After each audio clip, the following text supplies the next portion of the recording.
particularly young people of color in poor communities. You know why? This is fascinating. I hear teachers all the time that tell me that they encourage their kids in those schools to get an education. You know why?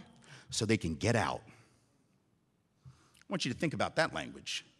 Telling young black and brown kids that the reason to get an education is so they can leave their families, their communities, their whole history behind. Think about the message we are sending children when we tell them that. We are saying everything you come from is broken. Everybody you come from is wrong. The best thing you can do is get out and turn your back and never look back.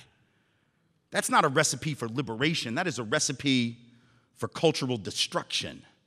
It is a recipe to continue to marginalize the most marginalized among us. We have to change our entire mindset, but there is good news, and I will end with this, and then I promise I'm done.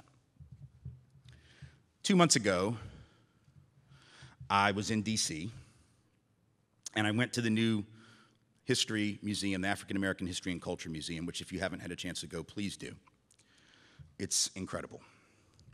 And I don't want to give away sort of all the secrets, but these are sort of publicly known. There's one, very beginning, you go down 10 stories. They dug a hole in the ground. You go down on an elevator 10 stories, and you start with the Middle Passage, actually prior even to the Middle Passage. You start in Africa, and then you come up these different levels, right, until you're finally at the top level, and the sun comes in the glass windows. And it's metaphorically and symbolically intended to, talk about the struggle and how much folks have overcome.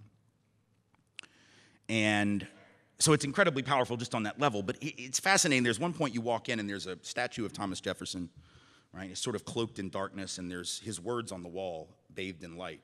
All men are created equal, endowed by their creator, da-da-da-da-da-da, what I told you before, right?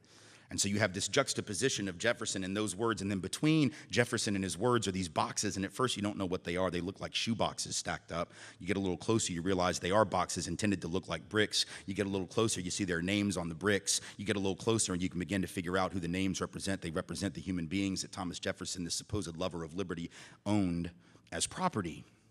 And you begin to realize that the only way that that system was overcome, and as you walk through the museum, it becomes exceedingly clear, if it wasn't already, was because of collective action.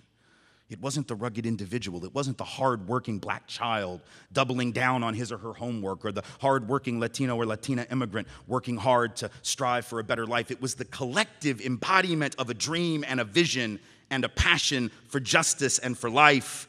It was the collectivity saying all through history that black lives mattered.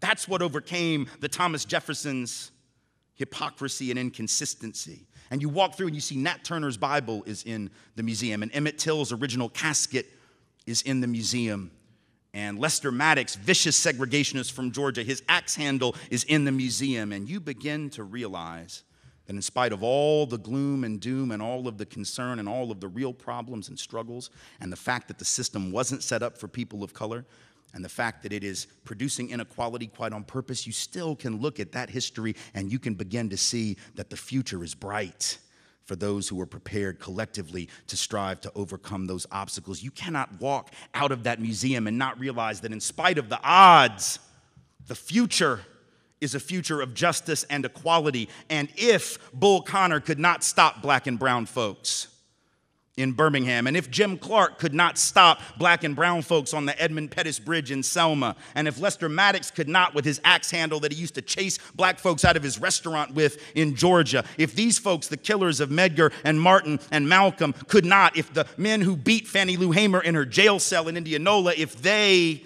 could not stop black people, no political administration or moment in history will stop them. Like they say in Vegas, bet on black. Thank you for being here. I appreciate you.